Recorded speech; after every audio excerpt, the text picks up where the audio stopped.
का अजहूंगा वो श्रुति जिन कैली का नृप उतान पाद सूततासु नृप उतान पाद सूततासु ध्रुव हरि भगत भयउ सूत जासु ध्रुव हरि भगत भयउ सूत जासु। यहाँ एक तरफ भगवान के अवतार का कारण बता रहे हैं। इसी प्रसंग में पूरे रामचरितमानस में वंशावली का वर्णन है, वो भी संक्षेप में एक दो पीढ़ी तक। भागवत में और पुराण में इतना वंशावली का अध्याय की पढ़ते पढ़ते मन उब जाता है, लेकिन यहाँ कहीं वंशावली का वर्णन नहीं है। बस यहाँ स्वामी मनु के बस का स्वामी मनु से कृपा हुए, उनके दो बेटा हुए, उत्तानपाद और प्रियव्रत, अब 3 कन्याएं हुई, देवहूति आपकी प्रसिद्धि। अब तो बड़ा विस्तार से वर्णन है।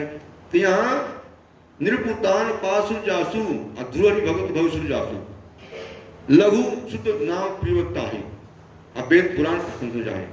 अब दोनों पुत्रों का नाम लिया और सिर्फ 3 कन्याओं में 1 कन्या का नाम लिया, देवहूति पुनितासु कुमारी जो मुनि खड़गम के पूजा। भगवान नारायण की जो माँ थी देवहूति, उनका नाम लिया है और आगे चर्चा नहीं किया, 2 पुत्रों की चर्चा नहीं किया। पूरे रामचरितमानस में यही वंशावली का वर्णन है और कहीं वंशावली का वर्णन है और भागवत में और पुराणों में खूब कितना रघुवंश में तो पूरा वंशावली है। अब पुष्पद गोस्वामी जी कहते हैं जो मनु थे ना, देखो मनु के वंश का स्वयंभू मनु अरु शत्रुपा जिनते भय नरशिष्य रूपा। स्वयंभू मनु जो स्वयं ब्रह्मा से उत्पन्न हुए थे, ब्रह्मा भगवान नारायण से के नाभि से कमल, और कमल पर ब्रह्मा की उत्पत्ति हुई, तो इसे ब्रह्मा जी का नाम है स्वयंभू ब्रह्मा हुआ। जो प्रथम ब्रह्मा हुए उनका नाम है स्वयंभू ब्रह्मा। अब उन्हीं से जब भगवान ने आदेश दिया कि सृष्टि का विस्तार करो, और सृष्टि का विस्तार हो नहीं रहा था, तो मनु जी को मन में गलानी हुई, शोक हुआ, और शोक गलाने से उनका शरीर 2 हिस्से में बट गया। एक हिस्सा में एक पुरुष प्रकट हुआ और दूसरे हिस्से से बाएं भाग से एक स्त्री प्रकट हुई। तो जो पुरुष पैदा हुआ था दाहिने भाग से, उसका नाम भी स्वयंभू मनु हुआ। स्वयंभू ब्रह्मा है इसलिए स्वयंभू मनु हुआ। अब पत्नी जो थी बाएं भाग से, उनका नाम शत्रुपा। यही यहाँ पे चर्चा कर स्वयंभू मनु अरु शत्रुपा जिनते भय नरशिष्य अनुपा। जिनते भय नरशिष्य अनुपा, इसका भाव तो कई है लेकिन 2 भाव मुख्य है। जिनते भय नरशिष्य अनुपा, अनुपा सृष्टि कौन है? ये मनुष्य की जो सृष्टि है ये अनुपा है, इन्हीं से मानव बने हैं। विद्वान लोग कहते हैं, कुछ विद्वान लोग, कि मानव हम किस लिए कहते हैं कि मनु की संतान है ना, इसलिए मानव कहलाते हैं। मनु की हम संतान है, मनुष्य बने हैं। आगे सृष्टि बढ़ नहीं रही थी लेकिन मनुष्य आगे बढ़ी है, इसलिए जिनते भय नरशिष्य अनुपा, जो अनुपम सृष्टि मानव की है। अनुपम इसलिए है कि इस मानव शरीर से परमात्मा की प्राप्ति होती है, और कोई शरीर है, और कोई शरीर प्राप्ति करने का नहीं, भजन करने का और शरीर कोई शरीर नहीं है, एकमात्र ये मानव शरीर है। यहाँ प्रत्यक्ष देख ले हम, मनुष्य के अलावा शरीर में, शक्ति में, बल में भले कोई अधिक हो, लेकिन किसी के मुख से भगवान का नाम सुन सकते हैं। और राम कृष्ण गोविंद की तो बात छोड़ो, सबसे सरल नाम है राम राम, राधे राधे, सबसे सरल नाम है।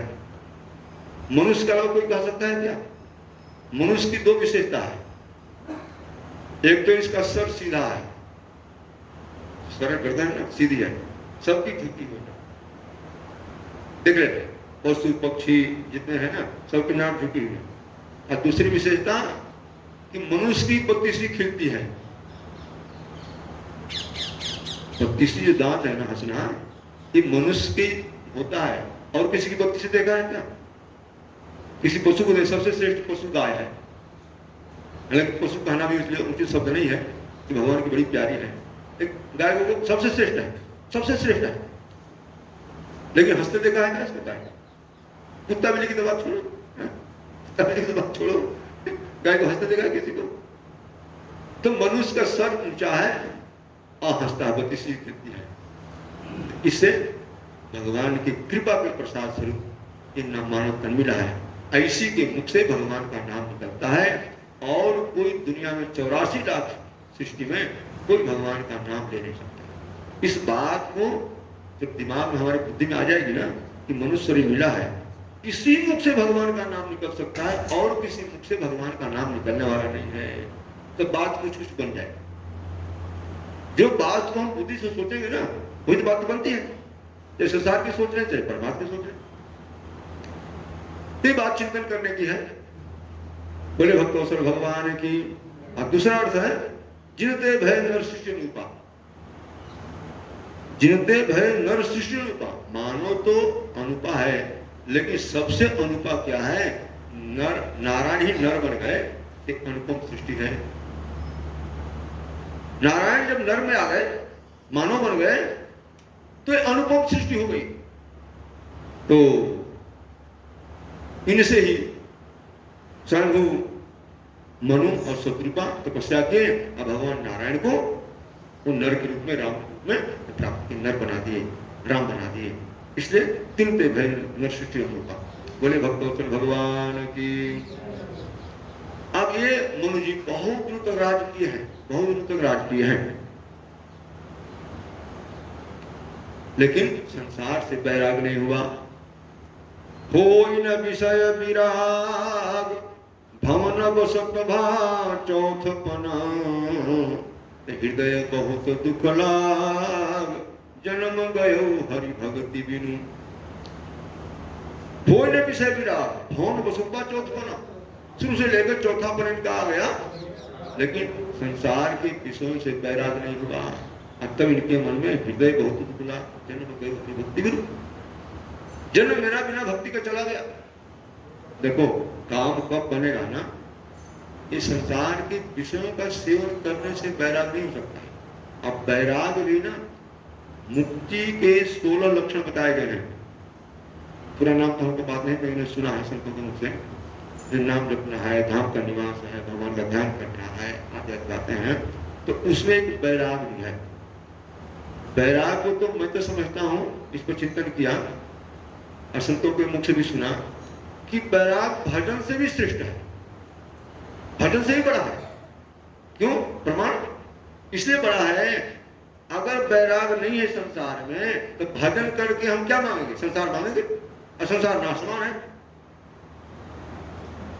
संसार नाशवान है, अगर बैराग नहीं है तो संसार तो मांगेंगे और उसका नाश होगा।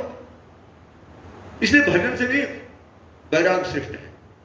एक विरक्ति आ जाए, बैराग आ जाए, अपने आप मोक्ष मिल जाए, भगवत धाम की प्राप्ति हो जाएगी। इच्छा तो संसार में फंसा रही है, संसार इच्छा तो बता रही, बैराग हो जाए, कुछ नहीं चाहिए जब, तो अपना भगवत धाम चले जाएगा हम लोग। लेकिन संसार में बैराग होता नहीं है। भगवान की इसी रचना है, लीला है। तो मनु जी जो सब तरह से संपन्न है, सब सुख से लैस है, कोई कमी नहीं, उनको भी होई न विषय विराग, भवन बसत भा चौथपन। चौथापन आएगा, विषय से बैराग नहीं होगा। विषय से बैराग होता ही नहीं, बैराग लेना पड़ता है। विषय भगवान ने ऐसा बनाया है, जवानी में जब तक इंद्रियों में शक्ति है तब तो सेवन करता है व्यक्ति, और शक्ति जब क्षीण हो जाती है तो मन से सेवन करें। मन से सेवन कर, वो खतरनाक है, ऊपर लोग बिगाड़ देते हैं। शरीर की अपेक्षा मन से चिंतन करना। कहते हैं कि महात्मा बुद्ध के बाद 2 शिष्य गए थे भिक्षा लेने के लिए, वो आ रहे थे, रास्ते में एक नदी में बाढ़ आ गई। एक स्त्री थी अबला, संध्या हो रही थी, अब नदी बाढ़ गई, कैसे पार करें? बड़ा उसके सामने समस्या थी। उधर जंगल है, गांव तो बिल्कुल नहीं है, कहीं जाए तो महात्माओं से निवेदन किया कि महाराज पार कर दो। मैं क्या करूँ, बात होने वाली है, अब तुम मेरे पास कोई चारा कोई नापा तो है नहीं। देख महात्मा गया, बस ठीक है बहन, तुम्हारी बहन हो, बेटी के समान हो, मेरे कंधे बैठ जाओ। तुमने बैठा लिया, पार कर दिया। वो तो गई अपने घर, ये आए गुरु जी के पास। तो जो नहीं बैठा था महात्मा, वो गुरु से प्रणाम करते शिकायत किया, गुरु जी ये तो भ्रष्ट हो गया, एक स्त्री को अपने कंधे पर बैठा दिया, भाई तो भ्रष्ट हो गया, तो पतन हो गया। बोला को तो कंधे में बैठा के उतार दिया, लेकिन तुम तो अभी तक बैठाए हो। वो तो बैठाया उतार दिया, नदी पार कर उतार दिया, तो गई ये भी आया, लेकिन तुम तो अभी तक बैठाए हो मन में। ये सबसे बड़ी बात है। तो विश्व का ऐसी बात सूक्ष्म है, बात है कि सेवन करता है व्यक्ति तो सेवन करता है, लेकिन सेवन करने की सामर्थ्य नहीं रह जाएगी तो मन से सेवन करता है, वो बड़ा खतरनाक, तो परलोक बिगाड़ देता है, जीवन बिगाड़ देता है। और जितनी बीमारी है 80 से 90% ये विषय का परिणाम है, विषय का फल है। अगर विषय से बचा रहेगा ये बीमारी जल्दी आती नहीं है। ब्रह्मचर्य ऐसा है, एक दवा है, ऐसी औषधि है, ऐसी जड़ी बूटी है कि बीमार बड़े बड़े बीमारी को दूर कर दे। आजकल इम्यूनिटी कम हो रही है, कमजोरी हो रही है, इसका प्रत्यक्ष प्रमाण है। डॉक्टर समझते नहीं है, डॉक्टर समझेगा उसी विषय में फंसे हैं। वो तो उल्टा पुल्टा आजकल के लोग बोलते हैं ब्रह्मचर्य खंडित करने में कोई दोष नहीं है, तो स्वाभाविक है, क्या क्या नेचुरल है, तमाम बातें मूर्खता बस करते रहते हैं। ब्रह्मचर्य भी एक मुक्ति का एक साधन है, जिसका कर्तव्य पूरा हो जाएगा बिना भजन के, बिना कुछ किए, तो भगवत धाम चला जाए। 16 बताया ना, 16 जो साधन बताए गए हैं उसमें वैराग्य है, भगवान का नाम जपना, लीला धाम, ये बात है, उसमें वैराग्य और ब्रह्मचर्य का पाठ, ब्रह्मचर्य भी भगवत धाम पहुंचा। एक बात है ना, जब तक ब्रह्मचर्य का पालन नहीं करेंगे तब तक मन भगवान में लगेगा, लग नहीं सकता। आजकल लोग अधिकांश परेशानी क्या है, महाराज भजन करने बैठे हैं, मन तो लगता नहीं, संसार में घूमता है, अरे कैसे लगेगा ब्रह्मचर्य तुम्हारा सही है, कैसे लगेगा मन? ब्रह्मचर्य, इसका ब्रह्मचर्य नाम है, मैंने अगर अपने तेज वीर्य की रक्षा करो तो ब्रह्म में विचरण करने लगोगे, ब्रह्म में हम विचरण करने लगेंगे, कोई रोग कोई बीमारी नहीं आएगी जीवन में। जीवन में इतना आनंद इतना रहेगा तो, लेकिन विषय व्यक्ति समझ नहीं सकता है। भगवान की रचना सृष्टि चल रही है, इसे बोले भक्तों से भगवान की। तो वैराग होता नहीं है, वैराग लेना पड़ता है। एक बात हमारी बुद्धि में आ जाए तो हम गारंटी के साथ कहता हूं 50% तो बच जाएगा विषय से। क्या बात आएगी कि विषय में सुख नहीं है, इतने बात आ जाए कि विषय जो हम सुख चाहते हैं ना, सुख के लिए तो विषय सेवन करते हैं ना, सुख के लिए विषय का सेवन करते हैं।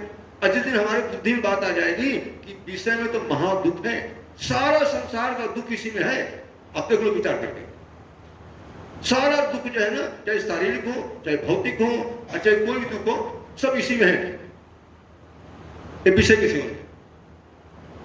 ये बात हमारी बुद्धि में आ जाए कि विषय में सुख नहीं है तो 50% गारंटी के साथ कुछ होता है। अभी भगवान से प्रार्थना करेगा, भगवान से सुनेंगे, बचा देंगे। ये होता नहीं है। विषय सेवन से विषय से वैराग नहीं होता है। विषय से वैराग कैसे होता है? वैराग से, विवेक से। मनु जी महाराज जो सब तरह से संपन्न है, सब विषयों से संपन्न है, किसी का अभाव नहीं। इसका अभाव रहता है ना तो मन ललचाता रहता है, अरे तो इसका सेवन कर लूं। जैसे खाने पीने की वस्तु है, कभी जो श्रीखंड नहीं खाया तो नाम सुनेगा, अरे श्रीखंड खा लिया जाए कैसा लगता है, अरे श्रीखंड खा लिया उसमें तृप्ति हो जाएगी ना, तो देख लिया। लेकिन फिर श्रीखंड ऐसा नहीं है कि उसे वैराग हो गया, वो बार बार खाने की इच्छा करेगी, और उसे वैराग होगा विवेक के द्वारा। तो मनु जी ने विवेक का सहारा लिया। तुलसीदास ने लिखा है, बुझे न काम अग्नि तुलसी कहूं, विषय भोग भोग घीते। एक विषय का सेवन ऐसा है कि जैसे अग्नि जल रही है, लकड़ी जल रही है, और उसमें घी हम डालते रहे, अग्नि बुझेगी? लकड़ी डालो और घी डालो, लकड़ी और तेज होती जाएगी। अग्नि को बुझाना है, लकड़ी और घी डालना बंद कर दें, और बस अपने आप अग्नि बुझ जाएगी। तो विषय को नष्ट करने के लिए यही उपाय कि विषयों का सेवन हमने। देखो एक बात और है, मैंने विषय कई तरह का है। विषय केवल जन्नेंद्रिय का विषय नहीं है, एक जीवा का विषय है। और भी विषय है। तो जैसे हम जीवा का विषय भोजन आदि जो है बढ़िया बढ़िया पदार्थ है। अब इसको विवेक सोचे कि इतना हमने श्रीखंड खाया, इतना मलाई खाया, इतनी रबड़ी खाया, क्या मिला हमको? अब भगवान का भजन करें तो ऐसा विचार करने से कुछ सीमा तक बात बन जाएगी। इसको खाना बंद कर दें तो धीरे धीरे वो भगवान के नाम का रस आने लगेगा तो भूल जाएगा सब। हालांकि बिना भगवान का रस का नाम का रस आए नहीं भूलेगा, लेकिन भगवान तो भी बड़ी कृपालु है ना। तो माने कृपा में सीमा पार कर गए। कृपा में तो भगवान सीमा पार कर गए हैं। कोई समस्या हो भगवान से हम निवेदन करें तो भगवान जरूर तुरंत नहीं कर देंगे, लेकिन करेंगे जरूर। एक बात पक्की है, जिस बात को अंतःकरण से हम बोले, दो बात होती है।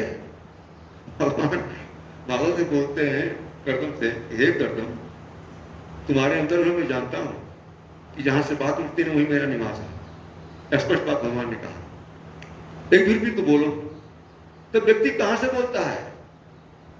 होठ हिल रहा है कि कंठ से बोल रहा है कि नाभि से बोल रहा है? तो नाभि की बात, हृदय की बात है ना, भगवान सुनते हैं। जरूर सुन लें। टाइम भले कुछ लग जाए अपने प्रारब्ध आदि के कारण, तो भगवान से प्रार्थना करनी चाहिए। मनुज ने विचार किया, होई न विषय विराग भवन बसत भा चौथपन, हृदय बहुत दुख लाग जन्म गयु हरि भगति बिनु। बहुत इस पर संतों का चिंतन है, बहुत चिंतन है। कुछ महाराज ममता तू न गई मेरे मन से, पाखे पाके बाल सरके ज्योति गई नैन मनते। हाथ में शक्ति नहीं है लेकिन आसक्ति गई नहीं, और बाल पक गए, आंखों से कम दिखाए, दांत टूट गए आदि आदि। और सूरदास जी महाराज, भगवान शंकराचार्य और जितने महापुरुष में एक बड़ा वो चिंतन के, अंगम गलितम कलितम मुंडम दशनम विहीनम जातम पिंडम वृद्धो याति गृहीत्वा दंडम तदवीर मुंचक त्याशा पिंडम। अंग गलित हो गया है, कोई शक्ति नहीं है, मुंह हिल रहा है, हाथ हिल रहे हैं, दांत नहीं है, आंख दिखाई नहीं देता है, बिल्कुल बिट्टा हो गया, चलने की शक्ति नहीं है। तभी वो संसार की आशा लगती है, ममता जाती नहीं है, ये विषय जाते नहीं है, आदि आदि बातें। तो लेकिन बात बनी तो जब कहानी और इतना दिन संसार में रहते हो गया। अब देखो देखो संसार में रहते क्या मनुष्य संसार धर्म कम नहीं करते थे क्या?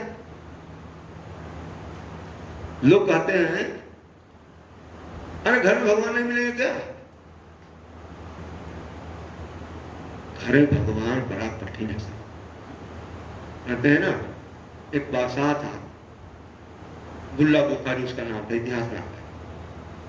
वो बादशाह था लेकिन उसको संतों का बड़ा प्रेमी था। बहुत बड़े संत जाते थे। कौन संत बड़ा बुलाता था उनको, इतिहास में है। तो उसके मन में बैराग हुआ तो सोचता था कि संसार छोड़ के भगवान का भजन करें, मानव तन मिला है भजन के लिए। लेकिन पाठ है विस्तार से है, अब उसे मुझा रहता। अब किसने आगे कहा दिया, कोई विद्वान ने, कि अरे घर में भगवान मिल जाएंगे, यहाँ सेवा करो वो करो वो करो, धर्म धर्म करो, भगवान यही मिल जाएंगे।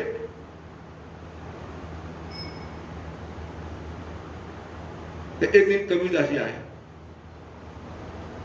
एक बंजारा के रूप में, मसाल लेकर रात्रि उसी घर में घुस गए। सो रहा था वहां तो सीधे पुरुष, दरवाजा लगा था, नौकर चाकर थे, पहरेदार थे, लेकिन तो घुस गए। तो सीधे पुरुष में बात अलग ही होती है, घुस गए उस कमरे में, घुस करके मसाल जला के देखने लगे। वो जगह तो देख करके हाथ जोड़ लिया, महाराज क्या ढूंढ रहे आप? मसाल से क्या ढूंढ रहे, मेरे कमरे में क्या ढूंढ रहे हैं? तो बोले कि मेरा ऊंट भूल गया है, मेरा ऊंट खो गया है, भूल गया, उसको मैं खो दिया। उन्होंने कहा महाराज आपका ऊंट इतना बड़ा, ये महल में मिलेगा? महल में लगा, ऊंट भूला है तो जंगल में जाओ, जंगल में खोजो। तो उन्होंने कहा भले आदमी, एक ऊंट तुम्हारे महल में नहीं मिल सकता है, तो इतना बड़ा परमात्मा तुम्हारे घर में महल में मिल जाएगा? परमात्मा खोज रहे हो। कहने का एक तात्पर्य है, उसे कहीं भी रह सकते हैं, लेकिन मुख्य बात है संसार की आसक्ति तो त्यागना ही पड़ेगा। ये तो बात पक्की है, बिल्कुल मोहर वाली है। अगर जंगल में चले गए और संसार की आसक्ति नहीं गए तो जंगल काम नहीं करेगा। घर में है आसक्ति नहीं है, लेकिन घर में रहते हुए आसक्ति रहित होना सावधान, बड़े बड़ों को नहीं, आसक्ति रहित होना, आसक्ति न होना, सीधे बोलो, आसक्ति न होना बड़ा कठिन है। जिस वस्तु को हमने देखा, आंखों के सामने देखते हैं, वो बिगड़ती है, वो कुछ होती है, वह चिंता रहती है, एक नहीं 1000 बातें हैं। तो भागवत में है, प्रहलाद जी कहते हैं गृहबंध कूप, ये घर जो है ना गृहस्थी अंधेरे कुएं के समान है, इसमें कुछ दिखाई नहीं देता। तो भाई भगवत प्राप्ति के लिए घर द्वार छोड़ना ही पड़ेगा। श्री रामकृष्ण परमहंस, उसने पूछा, उनसे किसी ने पूछा कि महाराज गृहस्थ का क्या धर्म है, कैसे लोग परलोक बने, लोग ही बन जाए परलोक बना, हम त्यागित पूर्ण त्याग नहीं हो सकते हैं, कैसे बात बने हमारी। तो उन्होंने कहा कि भैया अगर कल्याण चाहते हो, लोग परलोक बनना चाहते हो, तो 12 महीने में 6 महीना घर छोड़ दो। जंगल तो है नहीं, कम से कम किसी संत महात्मा के आश्रम में जाकर जहाँ शांति से भजन चिंतन हो ना करो। बड़ा कि माना हो तो बड़ा कठिन है, 6 महीना कैसे त्याग हो जाएगा, बड़ा कठिन है। उन्होंने कहा कि 6 महीना कठिन है, 3 महीना करो, 3 महीना त्याग दो, लेकिन घर छोड़ना है। बोला मेरा 3 महीने में कठिन है। तो उन्होंने कहा अंतिम कि 12 महीने में कम से कम 1 महीना तो त्याग करोगे तो तुम्हारा परलोक बनेगा। तो परलोक बनने वाला नहीं है, घर में कितने भी धन पुण्य करो, हाँ कोई लोक मिल जाएगा, स्वर्ग चले जाओगे, स्वर्ग जाकर सुखी हो जाओगे क्या? देवता सुखी है क्या? देवता भी सुखी नहीं है। देवताओं को राग द्वेष काम क्रोध ये भय आदि डर हमेशा बना रहता है। तो सबसे बड़ा डर है ये स्वर्ग से कम नीचे गिर जाएंगे, पुण्य क्षीणम मृत्यु लोक भूषणते।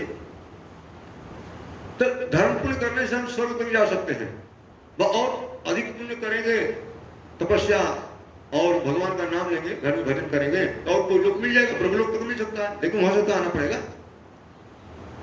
भगवत प्राप्ति के लिए तो घर गृहस्थी त्यागनी ही पड़ेगी। इसके लिए हमारी मुनियों ने, हमारे ऋषि मुनियों ने बड़ा सुंदर विधान किया, इतना सुंदर विधान किया बिना परिश्रम का, उसको सिर्फ गृहस्थियों के लिए जो घर में फंसे उनके लिए, कि भाई तीर्थ में संत महात्मा के आश्रम बना लेते हैं। संत महात्मा का आश्रम बनाने क्या जरूरत है? इसलिए बना लेते कि चलो भाई हम तो अपना कल्याण कर लेंगे, अब भगवान करा देते हैं, भगवान ही कराते हैं, भगवान ही प्रेरणा करने वाले हैं ना, कि भाई कोई गृहस्थ आकर के यहाँ रहेगा कुछ दिन तो उसका कल्याण होगा, उसका परलोक बन जाएगा। यहाँ तक कोई नहीं आ सकता है, मैंने बिरला कोई आते हैं, इतने संसार में फंसे हैं, तो चलो, और उसके मोहल्ले में भी एक आश्रम एक मंदिर बन गया।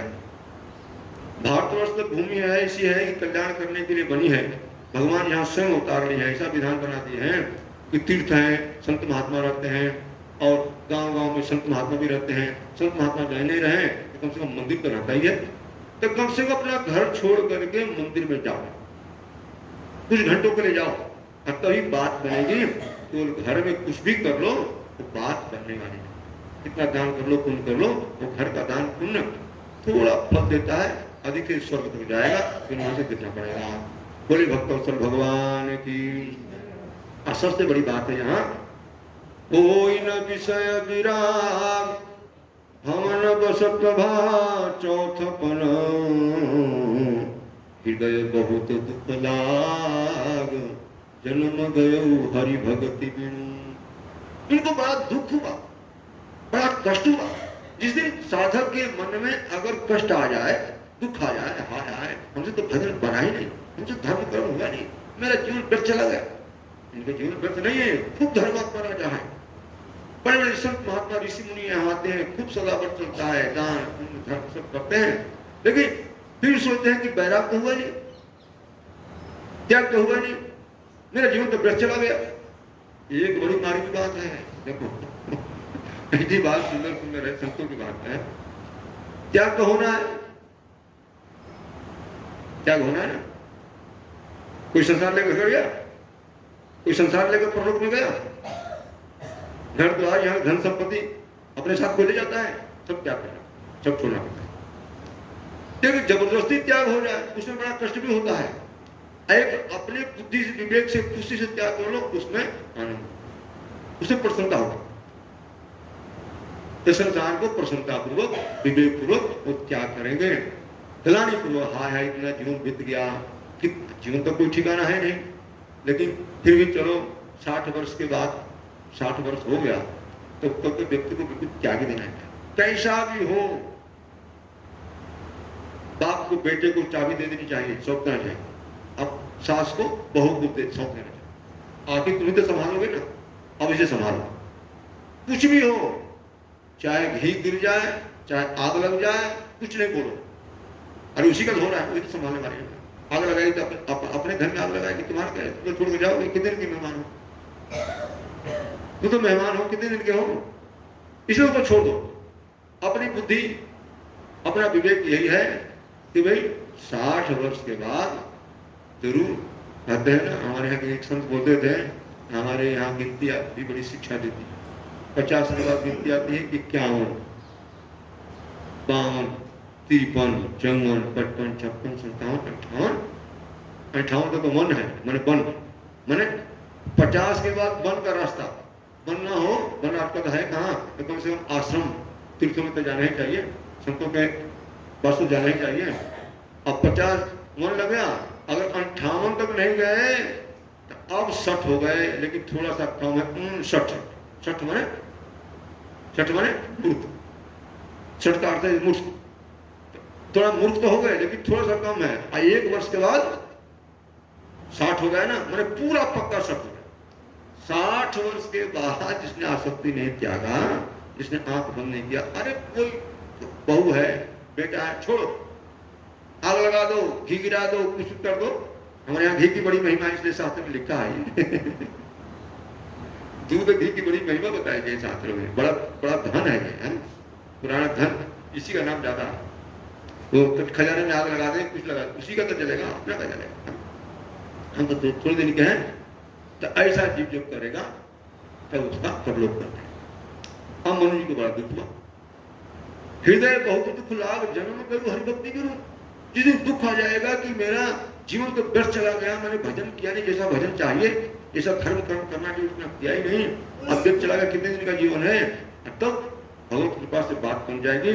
अब बरबसराज सुतहि तब दीना, बरबसराज सुतहि तब दीना, नारी समेत गमन बान कीन्हा, नारी समेत गमन बान कीन्हा। तीरथ बर नैमिख विख्याता, तीरथ बर नैमिष विख्याता, अति पुनीत साधक सिद्धिदाता, अति पुनीत साधक सिद्धिदाता। बसहि तहाँ मुनि सिद्ध समाजा, बसहि तहाँ मुनि सिद्ध समाजा, ताहि हरसि चलऊ मानुराजा, ताहि हरसि चलऊ मानुराजा। पुष्पा कहे परवश राज दीना, बेटा राज नहीं ले रहा था, लेकिन जबरदस्ती राज दे दिया, जबरदस्ती। आजकल तो बेटा ही शिक्षा देते हैं कि पिताजी को भजन क्या करो। कोई कोई बहू भी धार्मिक घर से आई होती है तो भी कहते हैं माता जी भजन किया करो तो बेटे बहू शिक्षा देते हैं, लेकिन ये तो जबरदस्ती राज दिए। अब तब बेटा नारी समेत गौन की ना, ये धर्म कहता है कि भाई जिसका प्राणी ग्रहण किया हमने उसका भी कल्याण करना चाहिए। तो अगर पत्नी राजी है, बच्चों में आसक्ति नहीं उसकी है, तो भाई मनुष्य को चाहिए, पुरुष को चाहिए कि उसको भी लेकर के और कहीं जा करके भजन करें। और गए तीर्थ वर नैमिष विख्यात, अति पुनीत साधक जिला। तीर्थ वर, तीर्थों में जो श्रेष्ठ नैमिषारण्य है वहां गए हैं, जहां भगवान के चक्र की नैमिष सीढ़ हुई, उसी का स्थान का नाम नैमिषारण्य का, अति पवित्र है। भगवान विष्णु का चक्र वहां निमिषणी हुई है ना। तो क्योंकि देखो तीर्थ में जहां संत महात्मा रहते हैं, जहां भक्त साधक भजन करने वाले रहते हैं, वहां का एक वातावरण महान अलग होता है। अब घर का वातावरण बहुत अलग होता है। ये भागवत में लिखा, अरे भागवत में, रामायण में ये बात आई नहीं है। ये ज्योति जो है ना, आई अभी है। एक बार आई थी पहले, गर्मियों में भक्तमाल कथा हुई थी, कई दिन आ गई। तो अब बोली, वहां से मैं बात हुई उनसे, बोली महाराज वहां के वातावरण में यहाँ के वातावरण इतना है कि पूछो नहीं है। वहां का वातावरण तो ये क्या अलग ही है। तो ये तीर्थों का, संतों के आश्रम का वातावरण अलग नहीं। ये तो तीर्थ में श्रेष्ठ निमिषारण है, जहाँ केवल भगवान की चक्र की निमिष हुई है। यहाँ जब हम ब्रज में जहाँ हैं, यहाँ भगवान इतनी मधुर मधुर लीला किए हैं। यहाँ तो चलते फिरते भजन होता है। कहाँ जा रहे हो? पीली पोखर जा रहे हैं। कहाँ रहते हो? पीली पोखर पर रहते हैं। भगवान की लीला है ना, पीली पोखर क्यों ना पड़ गया? फिर राधा रानी ने हाथ में मेहंदी लगाई थी, रात में विचरण कर रहे थे, विहार कर रहे थे। तो राधा रानी ने कहा लीला करनी, भक्तों को उद्धार करना था। तो भक्तों को उद्धार करे, बोले कि हे प्यारे श्याम सुंदर, हम मेहंदी लगाई हूँ, हाथ को धोना चाहती हूँ। तो उन्होंने कहा ठीक है प्रिया, ये अब मिट्टी को थोड़ा सा हाथ लगाया, जल निकल आया, पानी निकल आया, हाथ धो लो। हाथ राधा ने धो लिया, जल इसका पीला पड़ गया, तो पीली पोखर हो गया, प्रिया कुंड हो गया। तो भगवान की लीला का स्मरण हुआ। प्रिया कुंड कहना ही इतना पुण्य है कि इसकी कोई सीमा नहीं।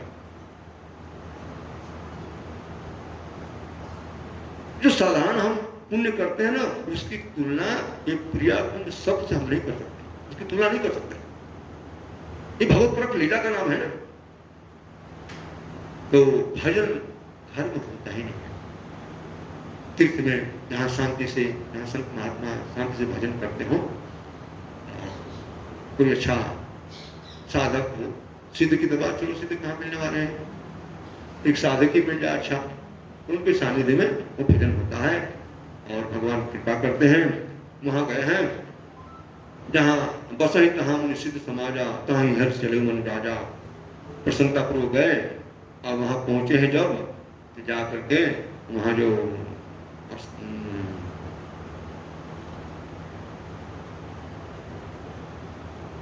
पहुंचे जाए धेनुमति तीरा। हाँ, एक नदी है धेनुमति, यहाँ मैंने नाम लिखा है, इसका नाम दूसरा भी एक है, इसमें नहीं आ रहा है ना। वहां नदी में स्नान किए हैं, या भगवान के चक्र कुंड है, वहां स्नान किया है। तीर्थ में जाकर स्नान करने की बड़ी महिमा है। ये शुरू के साधन बताए गए हैं, लास्ट के साधन नहीं है, अंतिम साधन है, लेकिन प्रारंभिक एक साधन है। स्नान करना, परिक्रमा करना, भगवान का नाम जप करना, आदि आदि और कई बातें हैं। तो और आए इनसे बड़े बड़े संत महात्मा इनसे मिलने आए हैं। पहुंचे जा आए मिलन सिद्ध मुनि ज्ञानी, धर्म धुरंधर निपुण से जाने। तो बड़े धर्मात्मा राज ऋषि हैं, हमारे यहाँ संसार घर त्याग करके भजन करने के लिए हैं, संत महात्मा आए हैं। और उनको नारद जी भी आए हैं। नारद जी आकर के उनको 12 अक्षर का नाम सुनाया है। 12 अक्षर मंत्र पुनि जपहि सहित अनुराग, वासुदेव पद पंकरहु दंपति मन अति लाग। अब देखो तुलसीदास गोस्वामी तुलसीदास महाराज को लिखते हैं 12 अक्षर मंत्र पुनि जपहि सहित अनुराग। आगे कहते हैं वासुदेव पद पंकरहु दंपति मन अति लाग।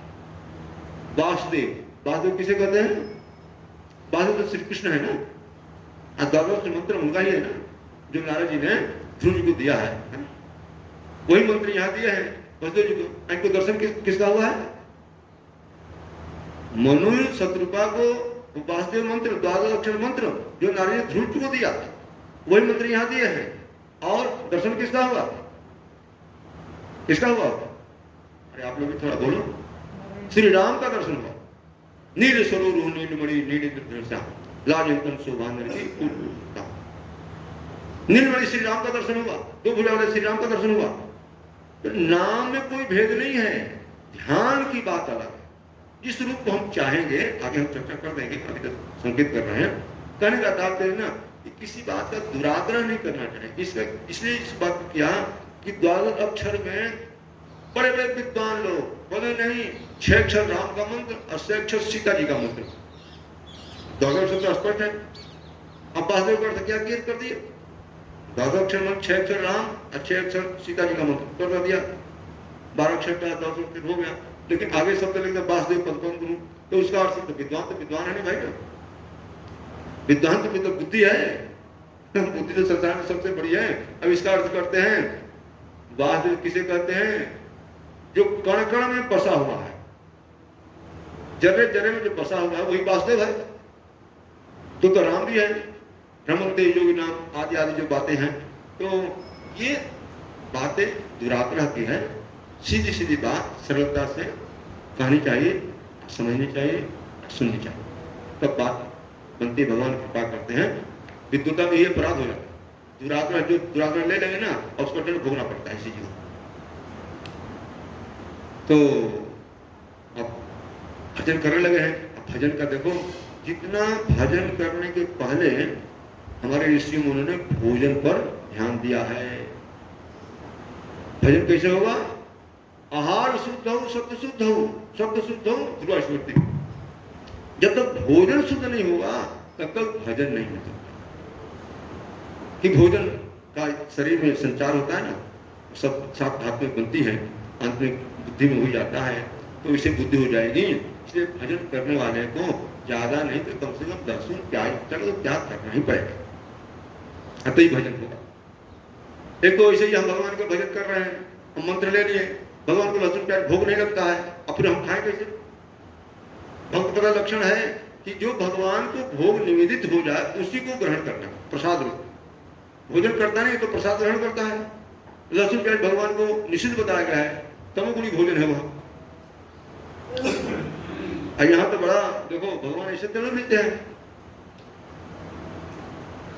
यहाँ 28,000 वर्ष तपस्या किए हैं मनु जी।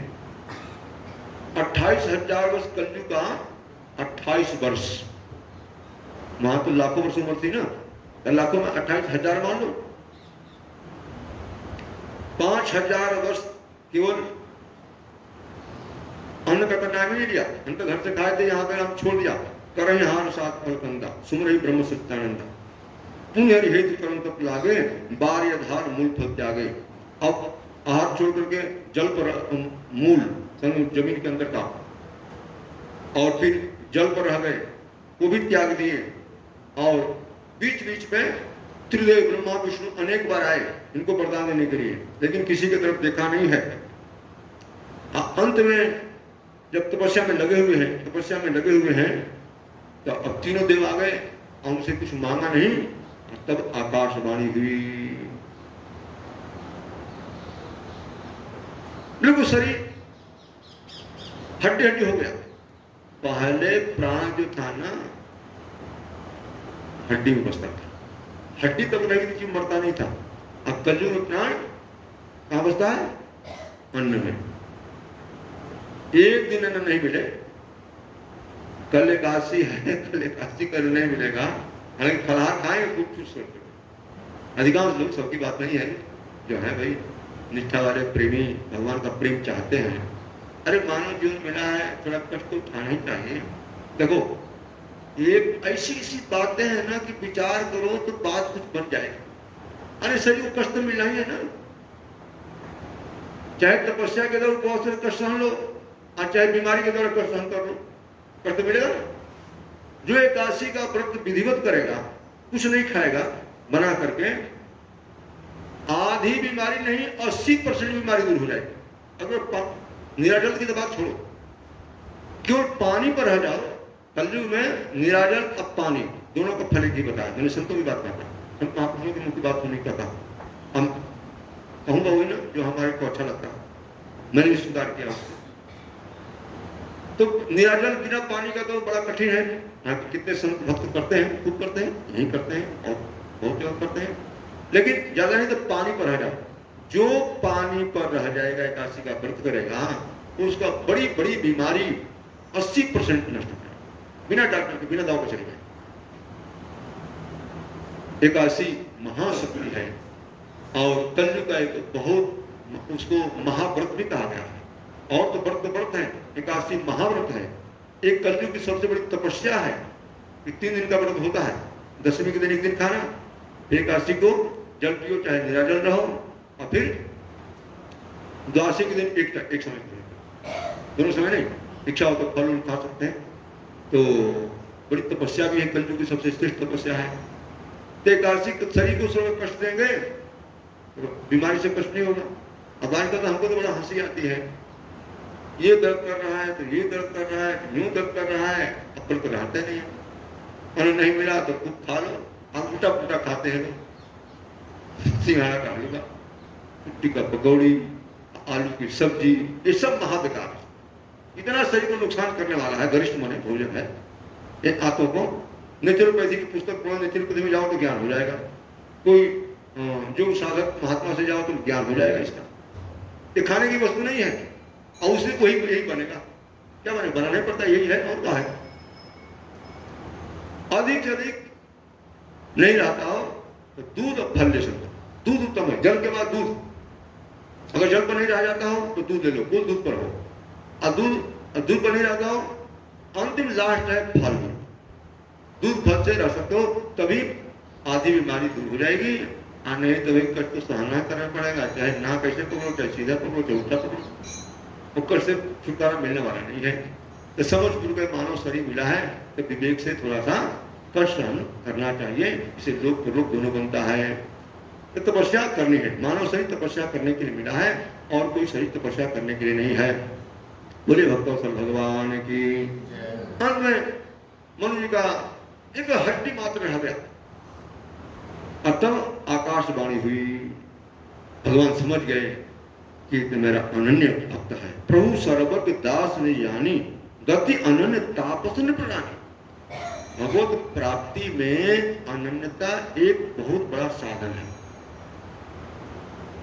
मैंने भगवान को छोड़ करके किसी देवी देवता को नहीं, सबको हाथ जोड़ लो। हाथ तो जोड़ना है, हाथ नहीं जोड़ो तो अहंकार हो जाएगा।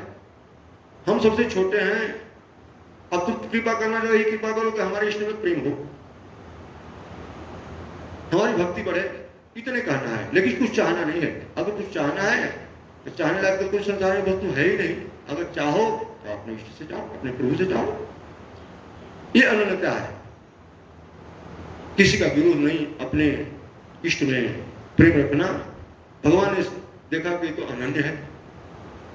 तपस्या का फल संसार है, स्वर्ग है, तपस्या का फल परमात्मा नहीं है। आगे बात आएगी। परमात्मा तो अनन्यता से ही रिझ जाते हैं। भगवान का नाम अनन्यता पूर्वक लो, अब उस भगवान इसी पर रिझ जाते हैं।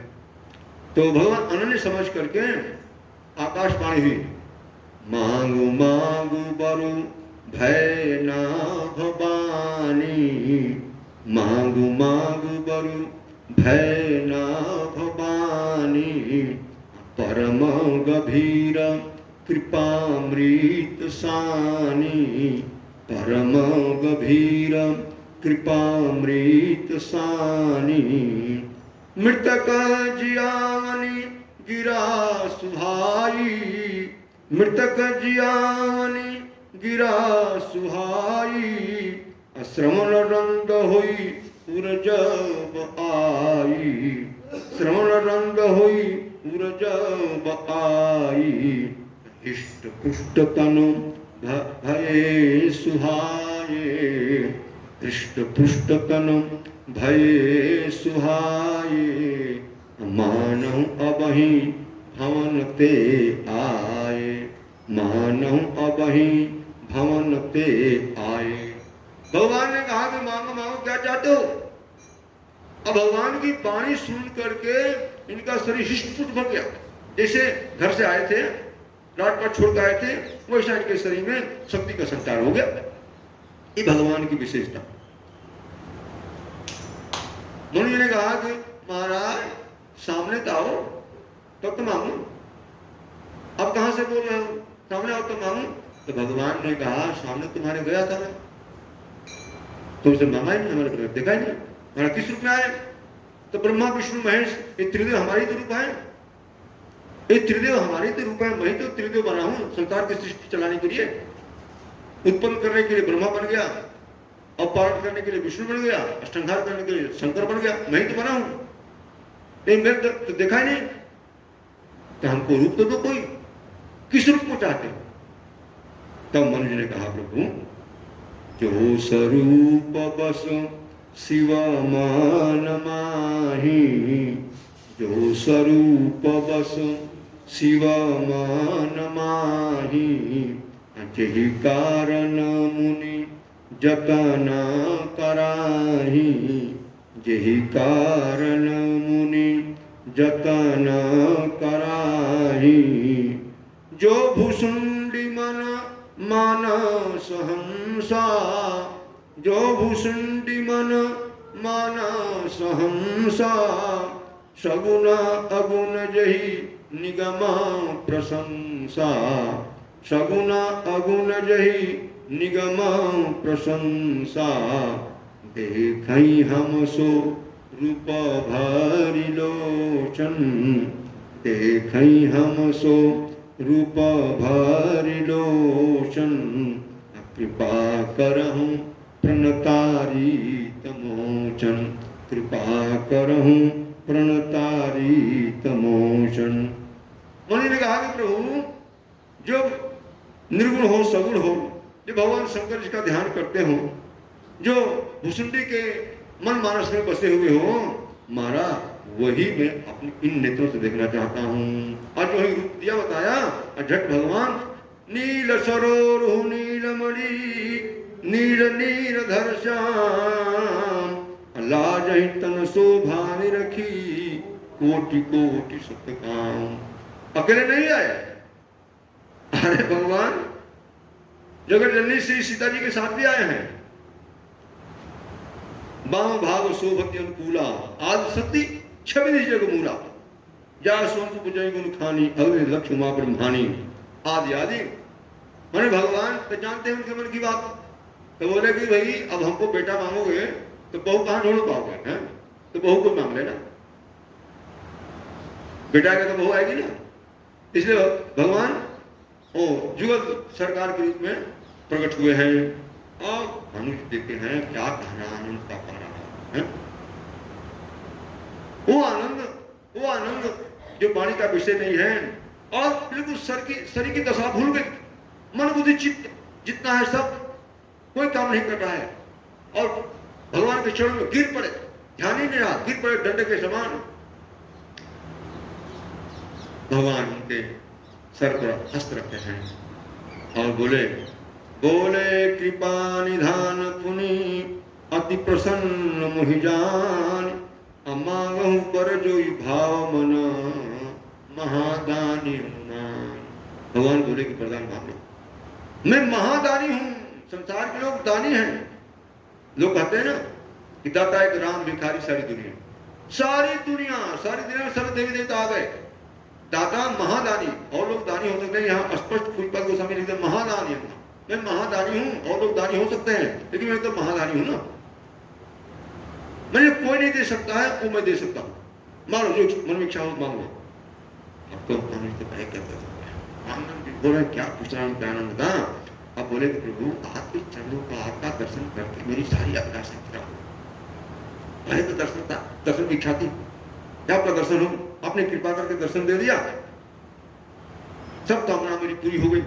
लेकिन आपके दर्शन के बाद एक और इच्छा पूरी हो, एक इच्छा पूछ गई, एक लालसा जन्म ले ली है, एक लालसा मेरे मन में आ गई है। बोले तो बोलो,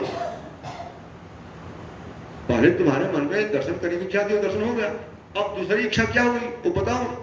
तो मनुष्य को बड़ा संकोच है, ऐसी लालसा इच्छा हुई है ना, सीधी बात है, बेटा बनाने की इच्छा हुई है, आप कैसे कहें भगवान से, वो तो सीधी बात है। कोई बेटा अपने बाप से कहे कि पिताजी अब 50 साल तक आप बाप बने रहे,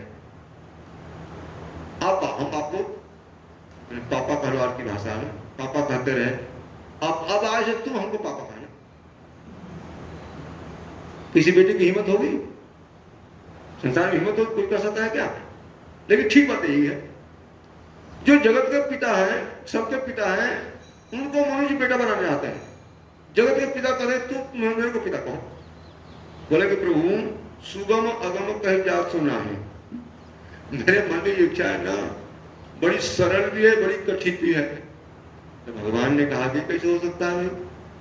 जो सरल है वो कठिन कैसे होगा, जो कठिन हो सरल कैसे होगा?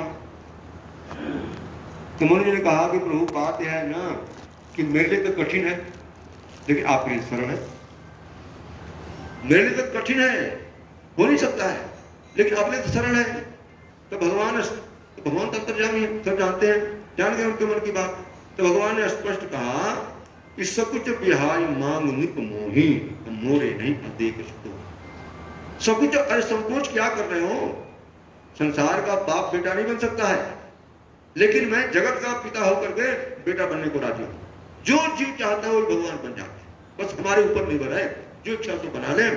और मनुष्य ने मांग लिया, दान शिरोमणि कृपा निधि नाथ गहम सती भाव चाहम तुम ही समान सुत रोशन कौन बुरा। तो आपसे कोई बात छिपी है क्या? अंतर्यामी सब जानते हैं मेरे मन की बात। हालांकि भगवान ने स्पष्ट कर दिया था, इस सब कुछ बिहार मांग नृप मोही, मैंने संकोच करके मेरे को बेटा मांग लो, संकोच छोड़ करके मेरे को बेटा मांग लो, मेरे को बेटा बना लो। लेकिन फिर भी इनकी हिम्मत नहीं पड़ रही। अरे हिम्मत पड़े कैसे? यहाँ में सारा हिम्मत नहीं पड़ सकती है बेटा को, अपने पिता को बाप बेटा बनाने का, तो उनको कैसे हिम्मत पड़े? अंत बोले कि प्रभु आप सरीखे बेटा चाहता, पुरुषन कौन बुरा, चाहो तुम्हें समान सुता, पुरुषन कौन बुरा, आपके समान बेटा चाहता। भगवान हंस दिए कि मेरे को बेटा चाहते हो, मेरे समान तो कोई है नहीं, चलो मैं तुम्हारा बेटा आके बन जाऊंगा। मां शत्रुपा के तरफ बोले कि देवी तुम्हारे मन में है जो सो बोलो। तो शत्रुपा ने कहा कि प्रभु जिन्होंने वरदान मांगा है वो तो मेरे अनुकूल है, इनसे तो लाभ हमको ज्यादा मिलेगा, इनसे तो ज्यादा सुखी मैं होंगी। बेटा बनोगे, मैं इनकी पत्नी बनूंगी, तो बेटा बाल काल में तो माँ के पास ही रहता है, तो सुखी पिता भी रहूंगी। लेकिन एक बात है कि महाराज आपका जो वैभव का जो ज्ञान है, हमको भक्तों की रहनी सहनी जो है ना वो हमको भूले नहीं। मैं आपको बेटे चाहती हूं, लेकिन जो भक्तों की रहनी सहनी है, जे निज भगत ना तब हई सो सुख पाऊं जोगत लहाई, सोई सुख सोई भक्ति सोई निज चरण स्नेह, सोई विवेक सोई रहनी प्रभु हमें कृपा कर दे। अपना विवेक देना, हमको बताते रहना कि परम परमात्मा हूं, जगत पिता हूं, तुम्हारी भक्ति से मैं तुम्हारा पुत्र बना हूं, ये विवेक हमको होना चाहिए। इसलिए तो मां कौशल्या शरीर नहीं त्यागा। मां कौशल्या को विवेक है कि राम परम परमात्मा है। अब महाराज मनुष्य दशरथ बने हैं, वो उनका विवेक नहीं रहा, वो तो बेटा ही मानते हैं। और तो इतना तक आगे वरदान मांग लिए कि मणि बिनु फनि जिमि जल बिनु मीना मम जीवन तिमि तुम्हें धीना। जैसे जल बिना मछली नहीं रह सकती है, मणि के बिना सर्प नहीं रह सकता, उस तरह से मेरा जीवन आपके अधीन हो, आपके बिना नहीं रहूं। इसलिए महाराज दशरथ में मनुष्य दशरथ रूप में अपने शरीर को त्याग देते हैं, मां कौशल्या अपने शरीर को त्यागी नहीं। अब भगवान वहां से वरदान दे करके बोले अब तुम मम अनुशासन मानी, अब समझाई सूर्यपति रजधानी, ता करी भोग विलास तात गए काल पुनि वही औदुआ, तब मैं भोग तुम्हारा सुता। भगवान ने कहा कि ठीक है, ये मस्त करना दी कहूं, जैसा चाहते हो वैसा होगा, मैं तुम्हारा बेटा बनूंगा। लेकिन अब तुम जा करके स्वर्ग में कुछ दिन का वास करो, वहां का सुख भोगो, और उसके बहुत दिनों के बाद अयोध्या में दशरथ के रूप में तुम जन्म लोगे, तुम्हारी पत्नी बनेगी, तब तुम्हारा मैं बेटा बन के आऊंगा। हमको स्वर्ग क्यों भेज रहे हैं? अरे अभी शरीर है, अभी मैं शरीर छोड़ करके अयोध्या में दशरथ में जन्म ले लेता हूं, अभी हमारे बेटा बन जाओ। तब भगवान ने कहा कि नहीं नहीं, क्यों क्यों नहीं, कि तुमने जो तपस्या किया है ना, तो तपस्या का फल स्वर्ग ही होता है, तपस्या का फल मैं नहीं होता। मैं तो तुम्हारी अनन्यता से, प्रभु अनन्य गति जाने, दर्शन दिया अनन्यता से। ये बड़ी मालूम की बात है। तपस्या से भगवान मिलने वाले नहीं है। तपस्या से स्वर्ग मिलेगा, संसार का सुख वैभव मिलेगा, सुख सुविधा मिलेगी, भगवान थोड़ा मिल जाएगा। सीधी बात है, भगवान से कोई बड़ा है नहीं। अगर तपस्या से, कर्म से, व्रत से, नाम जप करें, नाम जप से ही अगर भगवान मिल जाए तो कर्म ही बड़ा हो गया। अगर नाम जप से भगवान मिलते हैं तो नाम जप बड़ा हो गया ना। तो यहां तक एक सीमा है, तो भगवान नाम अनाम में भेद है, अभेद है, कोई भेद नहीं है।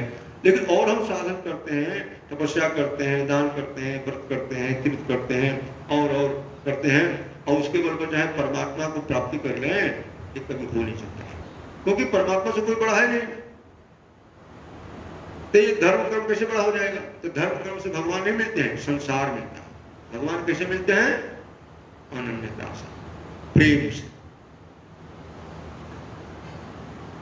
राम ही केवल प्रेम पियारा, राम ही केवल प्रेम पियारा, जान ले हूं सो जान निहारा, जान ले हूं सो जान निहारा।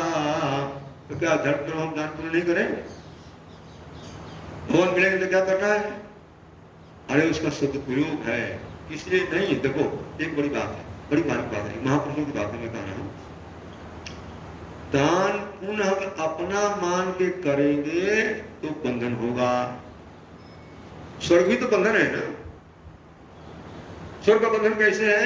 कहते हैं कि सोने की जंजीर हो और चाहे लोहे की जंजीर हो, दोनों बांधने का काम करती है। लोहे की जंजीर हो चाहे सोने की जंजीर हो, दोनों बांधने का काम करती है। तो स्वर्ग सोने की जंजीर है, वो भी बहुत बंधन ही है, वहां से जन्म तो लेना पड़ेगा। आया मानव शरीर है और शरीर लोहे की जंजीर है। तो हम दान पुण्य कैसे करें? अपना कुछ नहीं है, सब भगवान का है। भगवान का है, भगवान की प्रसन्नता के लिए कर रहे हैं बस। भगवान का है, भगवान की प्रसन्नता के लिए कर रहे हैं, भगवान करा रहे हैं। ऐसा भाव होगा तो बंधन कारक नहीं होगा, तो भगवत प्राप्ति का साधन बन जाएगा। नहीं और अपना मान करेंगे, तपस्या करेंगे तो बंधन होगा, स्वर्ग जाएंगे। अब मनुज ने तपस्या किया था, इसलिए स्वर्ग में गए। वहां से बहुत कालों के बाद त्रेता में, ये तो सत्युग की बात है, और त्रेता में अयोध्या में महाराज दशरथ बने और शत्रुपा कौशल्या बनी, और बातें आगे होगी। तब भगवान राम आए हैं, इतना अंतराल पड़ गया तो समय भी हो गया है। नया बेटी भजन गाएगी मन करता है भजन गाए को।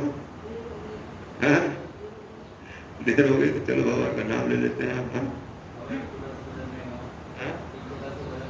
हाँ गाओ अभी गा लेते हैं।